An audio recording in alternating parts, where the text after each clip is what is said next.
नमस्कार, मैं रेखा शर्मा, सह आचार्य संस्कृत, महारानी श्री जया राजकीय महाविद्यालय भरतपुर।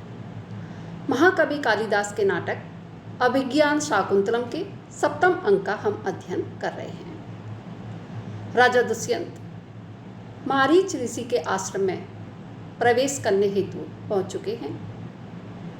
उन्हें विदित होता है कि ऋषि मारीच अपनी पत्नी अदिति को पतिव्रता धर्म का उपदेश दे रहे हैं। इसलिए राजा दुष्यंत उनकी प्रतीक्षार्थ बाहर बैठ जाते हैं। उसी समय उन्हें कोई स्वर सुनाई देता है और स्वर की ध्वनि की ओर देखते हुए उन्हें विदित होता है कि दो तपस्विनियां एक बालक को क्या कर रही हैं, निषेधित कर रही हैं, रोक रही हैं। बालक जो कि बाल रूप में है लेकिन अत्यंत बलशाली है, वह सिंह के बच्चे को बलपूर्वक अपने साथ खेलने के लिए खींच रहा है। उससे आगे देखिए, ततः प्रविशति यथा निर्दिष्ट कर्मा तपस्विभ्याम सह बाला। तदनंतर उक्त कार्य में संलग्न बालक के साथ दो तपस्विनियां प्रवेश करती हैं। बालाः जम्ब्रस्य सिंह, हे सिंह तुम जम्हाई लो, दंतास्ते गणिष्यामि, मैं तुम्हारे दांतों की गणना करूंगा। बालक जो है अत्यंत बलशाली है। वह शेर के बच्चे जो हैं उनके साथ खेलता है और शेर जो है उससे क्या कह रहा है कि हे सिंह तुम क्या लीजिए, जम्हाई लीजिए। क्यों लीजिए? क्योंकि मैं तुम्हारे जो मुख में विद्यमान दांत हैं उनकी गणना करूंगा। प्रथमा जो पहली तपस्विनी है वह कह रही है, अविनीत, हे दुष्ट, किम नो अपत्य निर्विशेषाणी सत्वानि विप्रकरोसि, तुम हमारे बालक तुल्य इन सत्व जो प्राणी हैं इनके प्रति किस तरह से इन्हें परेशान करते हुए क्रोधित कर रहे हो। हंत वर्धते ते सन भा, अरे तेरा उत्साह तो बढ़ता जा रहा है। स्थाने खलु ऋषि जने सर्वदमन इति कृत नाम ध्येयसि, निश्चय ही ऋषिगणों के द्वारा तुम्हारा नाम सर्वदमन उचित ही रखा गया है। सर्वदमन अर्थात सभी का दमन करने में समर्थ। राजा किम नु खलु बाले अस्मिन औरस एव पुत्रे स्नेहति में मनाह, क्या कारण है कि इस बालक को देख करके मेरे मन में पुत्र के प्रति जिस तरह का स्नेह या अनुराग होता है उस तरह का भाव उत्पन्न हो रहा है। नूनम अपत्यता माम बत्सलति, निस्संदेह निसंतानता जो है मुझे इसके प्रति स्नेह उत्पन्न कर रही है। राजा दुष्यंत, जैसा कि आप जानते हैं कि यह बालक और कोई नहीं, राजा दुष्यंत और शकुंतला का पुत्र भरत ही है। और अपने जो होते हैं वे कहीं ना कहीं हमारे अंतर्मन के द्वारा क्या होते हैं, अनुभूत होते हैं। वह भाव हमारे अंदर आ जाता है कि इससे कोई ना कोई हमारा क्या है, रिश्ता है। इसी प्रकार की अनुभूति राजा दुष्यंत को यहाँ पर हो रही है।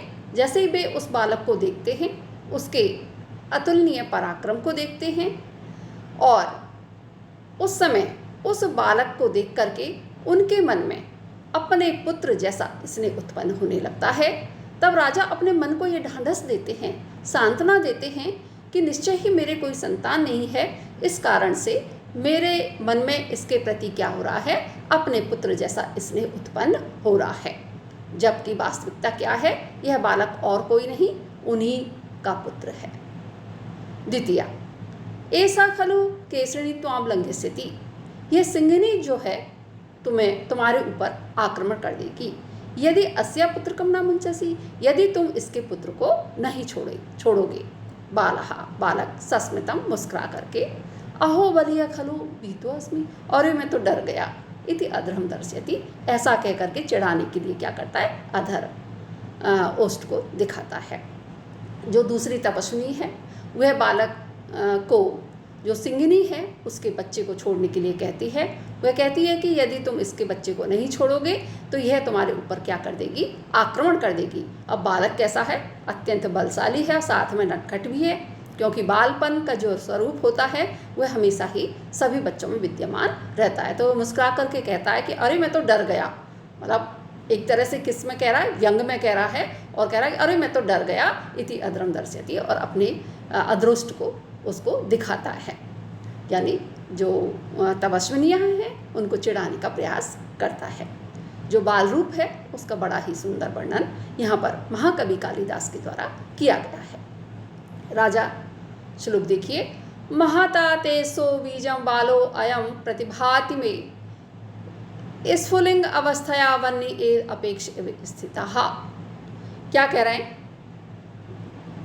अयम बालो, यह बालक जो है, महत तेजसो बीजम प्रतिभाति में, मुझे महान तेज पुंज के बीज के समान प्रतिभाति प्रतीत हो रहा है। स्फुलिंग अवस्थया वन्नी अपेक्ष एव स्थिता, स्फुलिंग अवस्थया चिन्हगारी के रूप में विद्यमान, इसके द्वारा अग्नि की अपेक्षा की जा रही है, ऐसा मेरा मानना है। राजा दुष्यंत उस बालक के, जो कि बालक होते हुए भी कैसा है, असाधारण है, असाधारण बलशाली है, उसको देख करके, उसके असाधारण बल को देख करके राजा दुष्यंत कह रहे हैं कि यह जो बालक है मुझे महान तेज का जो पुंज है उसका बीज स्वरूप प्रतीत हो रहा है। इसके अंदर बहुत अधिक तेजस्विता विद्यमान है। निस्संदेह यह कोई ना कोई ऐसा कार्य करेगा जिसके द्वारा संपूर्ण संसार में ख्याति प्राप्त होगी। जिस तरह से चिंगारी होती है, चिंगारी को किसकी अपेक्षा होती है, ईंधन की अपेक्षा होती है, और पूरे ईंधन को वह जला करके क्या कर सकती है, ज्वाला में तब्दील कर सकती है। इसी तरह से यह बालक जो है कैसा है, महान तेज का जो पुंज है उसका बीज स्वरूप है, और इसको जैसे ही अवसर प्राप्त होगा यह महान कार्य करने से पीछे नहीं रहेगा। जो राजा दुष्यंत हैं उनका जो आकलन है बच्चों को देख करके कि इस बच्चे में कितनी अपेक्षाएं विद्यमान हैं, वह बिल्कुल ही सही है, क्योंकि बालक जो है कैसा है, अतुलनीय बलशाली है, पराक्रमी है। क्योंकि इस अवस्था में जब बालक एक किससे डर जाते हैं, आजकल तो बच्चे किससे डर जाते हैं, एक छिपकली से डरते हैं, कॉकरोच से डरते हैं, और ऐसा यह बालक किसके साथ खेल रहा है, सिंह के बच्चे के साथ खेल रहा है। तो निस्संदेह उसका जो बल है वह कैसा है, आकर्षित करने वाला है, और राजा दुष्यंत को यह सोचने के लिए क्या कर देता है, मजबूर कर देता है कि निस्संदेह ये बालक कैसा है, महान तेज का पुंज स्वरूप है या बीज स्वरूप है, जिसको अवसर मिलते ही महान तेजस्विता में ये क्या हो जाएगा, परिवर्तित हो जाएगा। इसमें देखिए जैसे शब्द आया दंतास्ते, दंतः धनते, यहाँ पर कौन सी संधि है, विसर्ग संधि है। नो अपत्य, यहाँ पूर्व रूप संधि है।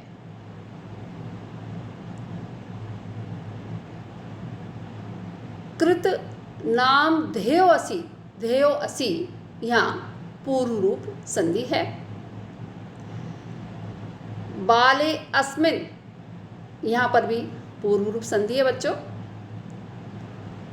इत्यधरम, यहाँ इति धन अधरम यह संधि है।